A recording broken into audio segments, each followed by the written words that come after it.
గురుదేవో మహేశ్వర గురు సాక్షాత్ పరబ్రహ్మ తస్మై శ్రీ గురవే నమః. సగుణ నిర్గుణాతీతం పూర్ణబోధోపదేశకం శ్రీ పరమానంద గురుర్ శిష్యం కారుణ్యామృత సాగరం శ్రీ అమృతానంద నాగేంద్రార్య సద్గురుం మద్గురుం భజామ్యహం. మరి ఈరోజు శ్రీ శ్రీ శ్రీధర శివరామ దీక్షిత అచల గురు సాంప్రదాయము మరి వెంకటేశ్వర అవధూత పరంపర లోపల శ్రీమన్నారాయణ గురుపీఠము మరి శ్రీమన్నారాయణ గురుపీఠము పీఠాధ్యక్షులైనటువంటి పరమానంద శంకరనారాయణ స్వామి వారి ప్రియ శిష్యులైనటువంటి ఇప్పటిదాకా పూజలు అందుకున్నటువంటి వెంకటేశ్వర స్వామి గారికి మరి అట్లాగే ఈ యొక్క వేదాంత సభలో అధ్యక్ష స్థానంలో ఉన్నటువంటి సమరసానంద తిరుపతి నాయన గారికి మరి అట్లాగే వేదిక మీద ఉన్నటువంటి పెద్దలందరికీ మరి మీరు కూడా వినేటటువంటి మీరు కూడా ఆరూపమే కాబట్టి అందరికీ నా యొక్క ద్వాదశి పాదాభివందనాలు తెలియజేసుకుంటున్నాను. మరి ఇప్పటిదాకా పెద్దలు ఎన్నో విషయాలు చాలా క్లుప్తంగా చెప్పినారు. గురు శుశ్రూషను నచ్చుట ఎట్లన ఏర్పడ వినుమ నరులిష్ట దైవమునకును పరిచర్యలు నచ్చున్నట్లు భక్తి తోడుతాను గురుమూర్తి కృతి తోడుతాను నిరామర మరాలేక నీవు సలిపితివిని గురుబోధమరుగోను సద్గురుని తెలిసేవు భక్తి తోడుతాను అని చెప్తారు. అయితే ఇప్పటిదాకా పూజ గురించి తిరుపతినారాయణ గారు పూజ మనం ఏ విధంగా ఎట్లా ఆహ్వానించి ఇవన్నీ చేసుకున్నామో అంతా క్లుప్తంగా వివరించినారు. మరి ఏమంటున్నారంటే ఒక మాట, గురుబోధ మరుగు సద్గురుని తెలిసేవు అంటున్నాడు. అయితే మనకు ప్రపంచంలో ఎన్ని విద్యలు, ఎన్ని ఎరిక విద్యలు, ఎన్ని శాస్త్రాలు పురాణాలు ఎన్ని చదివినా కానీ ఇంకా మరుగుగానే ఉన్నాయి. ఎందుకంటే నిత్య నూతనం, ఏది నేర్చుకున్నా అయిపోతలేదు, ఇంతవరకు ఎండింగ్ అనేది లేదు. ఎరక విద్యలనే అట్లా ఎండింగ్ అనేది లేనప్పుడు మరి బ్రహ్మ విద్యలో అంతకంటే అది గొప్పది. కాబట్టి మరి ఆ యొక్క శిష్యుని తీర్చిదిద్దాలంటే, ఒకరికి చెప్పాలంటే తాను ఆచరించి చెప్పాలి. కాబట్టి ఆచరణయే ముఖ్యము. అందు గురించే నరులు ఇష్టదైవానికి ఎట్లా చేస్తున్నామో మరి గురుదేవులకు కూడా ఆ విధంగా ఈ యొక్క బ్రహ్మ విద్య అవతల చూచి ఇవతల నేర్చుకునేది కాదు, తాను స్వయంగా సేవ చేయాలి. సేవ చేస్తేనే ఆ యొక్క గురుమూర్తికి మనపై కృప కలిగి మరి ఈ యొక్క బ్రహ్మ విద్య రహస్యం ఏమున్నదో చెప్పడానికి అవకాశం ఉంటది. కాబట్టి ఎందుకంటే కొన్ని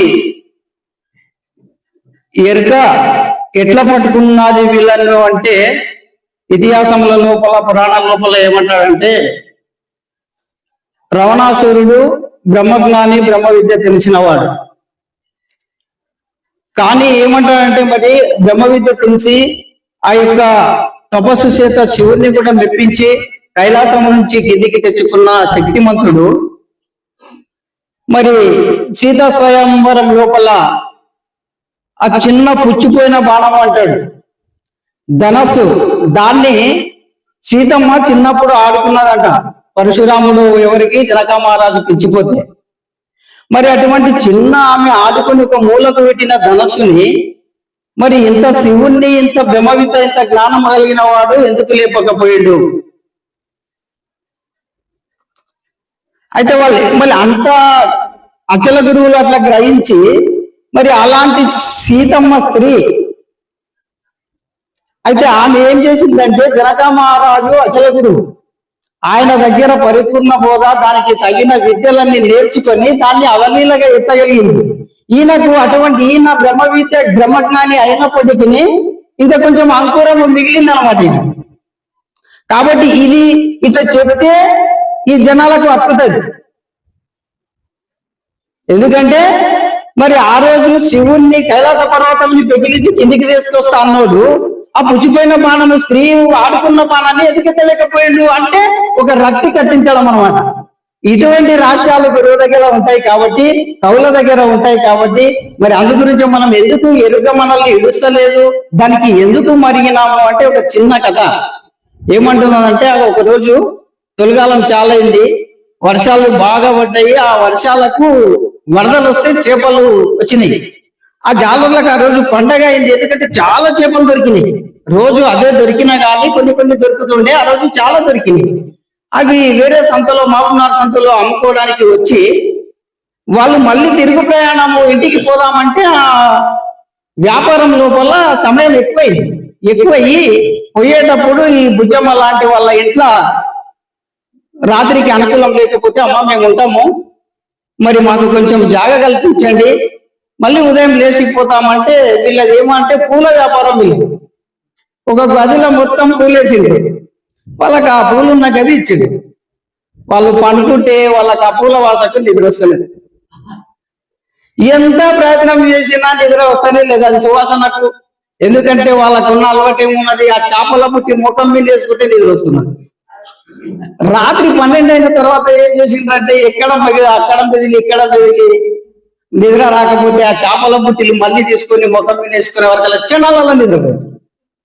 ఇప్పుడు మనం ఇట్లా ఈ ఎరకకి అందరం అట్లా మరిగినమాట. ఇప్పుడు ఎందుకంటే కుక్కకు బ్రహ్మజ్ఞానం ఉంది అంటాం, కానీ అది ఎట్లా అంటే చెవు జాడిస్తే పోతుందంట. ఇప్పుడు ఈ రోజు ఇంత ముద్దుగా వింటున్నాం కదా, పొద్దుగాల చేస్తే ఇప్పుడు నన్నే అడిగినా నేనేం చెప్పలేకపోతా, తిరుపతి స్వామి ఏం చెప్పిందంటే అంత ఎరకకు మరిగినాం. కాబట్టి సద్గురు బోధకు మరిగితే మరి ఆ లక్షణాలు వేరుంటాయి. కాబట్టి దయచేసి అందరూ కూడా మరి ఉద్యమయ్యే అవకాశం మనకు కల్పించింది. పెద్ద పెద్ద మహానుభావులు, పెద్ద పెద్ద అన్ని కూడా అనకూడదు, వాళ్ళు అటువంటి సేవ చేసి అంత మహానుభావులు వాళ్ళ దర్శనము చేసుకున్నందుకైనా మన జన్మ ఇప్పటి వరకే కృతార్థమైంది. వాళ్ళకు కూడా వాళ్ళ గురుదేవుల కృప కలగాలని మరి నాకు ఇచ్చిన అవకాశాన్ని ముగిస్తున్నాను. జై సద్గురునాథ ప్రభు మహారాజుకు జై.